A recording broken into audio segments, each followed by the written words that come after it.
Yang pasti keterangan dari Ibu Erin klien kami bahwa apa yang disampaikan oleh mantan ART-nya ya, dan juga penyalur ART-nya itu tidak benar. Masalah pembuktian benar atau tidak benar tentunya nanti kita akan ikuti proses hukum yang berjalan atau sedang berproses saat ini. Jadi kami juga menghimbau ya untuk pihak-pihak, tentunya saya sampaikan untuk pihak-pihak yang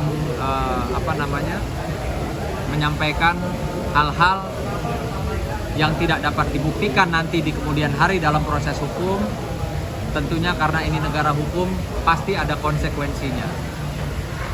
Awalnya klien kami Ibu Erin tidak ingin membuat persoalan ini lebih jauh ke proses hukum. Namun demikian dia juga akan memiliki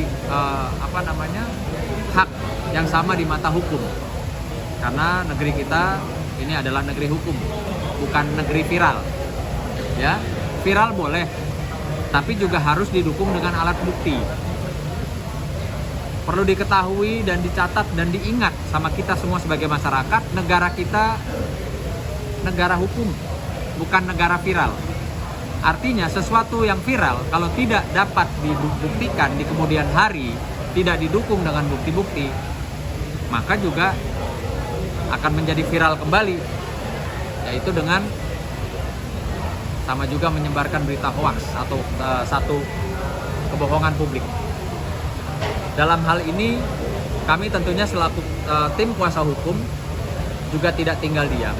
Kami akan mengambil langkah hukum seperti besok pada hari Jumat tanggal 8 Mei 2026 kami dan Ibu Erin ya, akan mendatangi Polres Metro Jakarta Selatan dan akan membuat laporan baru yang dimana baru kami analisa dan kami temukan alat-alat buktinya, sehingga hak-hak daripada klien kami tentunya hak hukum ya, itu juga ditunaikan secara adil. Silahkan ya, orang boleh ngomong apa saja selama itu dapat dibuktikan, silahkan. Tapi kalau tidak dapat dibuktikan tentunya ada konsekuensi hukum. Upaya mediasi. Adapun besok yang akan kami laporkan terkait tentunya dengan ranah yang sangat privacy. Ranah di mana klien kami merasa sangat dirugikan. Baik itu dia pribadi, dalam hal ini klien kami Ibu Erin, dan anak-anaknya, yang dimana kami duga dengan keras mantan ART Ibu Erin ini mengupload di sosial media ya, foto-foto, video-video yang berkaitan dengan lingkungan rumah tangganya klien kami ya, yang dimana dirasa oleh klien kami maupun putra-putrinya itu sangat-sangat tidak pantas dan cenderung juga dapat membahayakan ya, orang lain tuh jadi tahu rumahnya seperti apa, isinya, kamarnya di mana. Bahkan tadi saya lihat alat bukti yang dikirim sama Bu Erin klien kami, bahkan tidak hanya mobil-mobilnya saja, tapi bahkan sepatu-sepatunya Ibu Erin klien kami juga di foto, di video, di upload. Kalau saya nggak salah tadi lihat ada alat buktinya gitu loh. Jadi ini sudah sangat-sangat bukan hanya mengganggu tapi merugikan, karena putranya pun merasa dia tidak senang dirinya difoto lalu diupload tanpa seizin gitu. Jadi mungkin besok kami akan segera melakukan upaya hukum dengan melaporkan orang yang kami duga melakukan perbuatan tersebut. Alat buktinya apa aja Bang Sunan? Alat buktinya sudah kami lengkapi, dan alat buktinya juga ada sebuah handphone yang kami duga digunakan untuk, sekali lagi kami duga digunakan untuk mengambil video atau foto dan untuk mengupload di sosial media orang yang akan kami laporkan. Bang, tadi kan Mungkin pasalnya ya, pasalnya akan dibacakan oleh rekan kami, Mas Teguh, silakan Mas. Ya, jadi jelas Ada kencang sedikit, boleh? ya, jadi jelas bahwa perbuatan dari Mantan ART. ART ini jelas melanggar Undang-Undang Perlindungan Data Pribadi.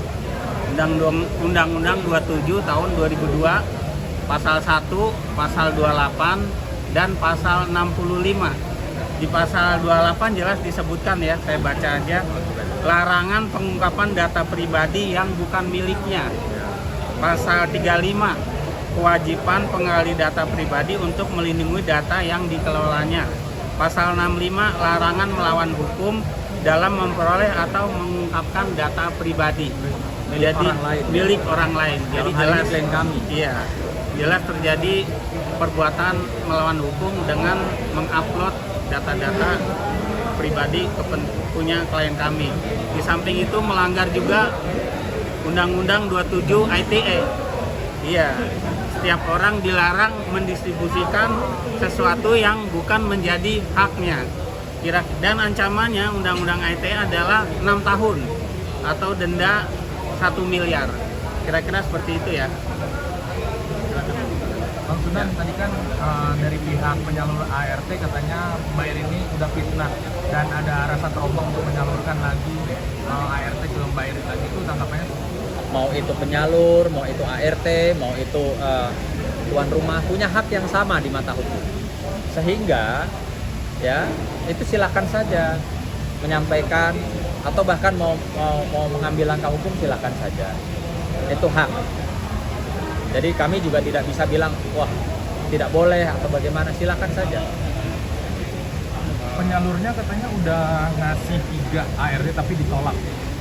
ART pengganti tapi ditolak. Ya gini, semua kan dapat dibuktikan nanti ya, dengan mungkin ada percakapan di melalui WhatsApp gitu ya, atau mungkin juga ada pertelepon, silakan saja. Nanti kan ini sudah di ranah hukum ya, sehingga kami juga tidak mungkin membeberkan bukti-bukti apa saja yang dimiliki oleh klien kami ke publik ya sebelum masuk menjadi alat bukti resmi di pihak kepolisian pastinya. Menganggap kalau Mbak Erin itu memiliki sifat yang arogan, Pak.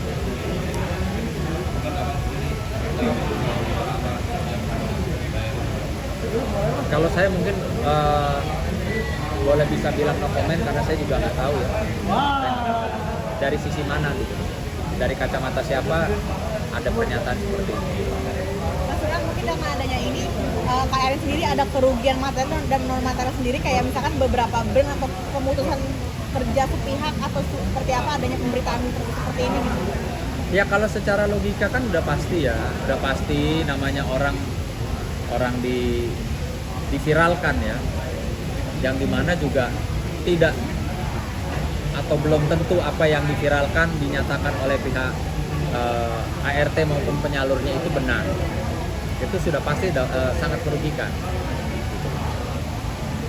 Ada pemutusan brand atau pekerjaan sendiri kan? Kalau itu mungkin bisa ditanyakan langsung besok sama klien kami, karena kami belum menyentuh ke mengenai hal itu.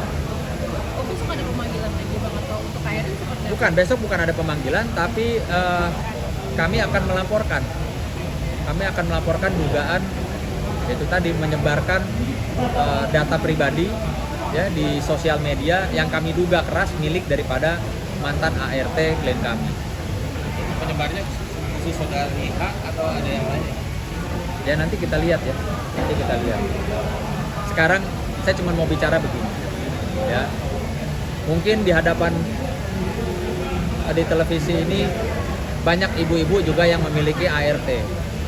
Coba kalian bisa bayangkan nggak ibu-ibu, bagaimana rasanya menjadi seorang Ibu Erin atau kalian yang menjadi Ibu Erin ketika rumah kalian itu betul-betul diekspos oleh ART kalian tanpa sepengetahuan tanpa izin, dan tentunya tanpa hak. Tidak hanya rumah, ya, rumah klien kami yang diekspos ada kolam renangnya. Lalu tadi ditulis enak ya, rumah seharga 30 miliar. Lalu ada kamar anak-anak di situ diupload. Ada garasi mobil yang terpampang, ada beberapa mobil yang plat nomornya tidak ditutup, ya. Lalu ada angle tadi saya lihat di alat bukti itu ada pintu gerbang masuk. Coba kita bicara jujur, ibu-ibu, bagaimana rasanya kalau ranah privasi kalian, rumah kalian, kamar kalian, anak-anak kalian sedang apa, bagaimana diekspos, diupload di sosial media. Coba bagaimana rasanya? Nah, mungkin ini yang menyebabkan klien kami, Ibu Erin, meminta kepada pihak yayasan untuk mengganti ART-nya ini. Yang kami duga betul-betul merujuk dari alat bukti yang kami lihat, betul-betul mengeksploitasi kehidupan dalam ranah privasinya dari seorang klien kami. Dan anaknya juga menyatakan keberatan. Anak laki-lakinya, kok aku dipajang ya di sosial medianya si Mbak. Mah, tolong dong bilangin. Lalu juga di situ ada, saya lihat baju dari putri klien kami kami duga digunakan oleh ART tersebut, difoto dan diupload di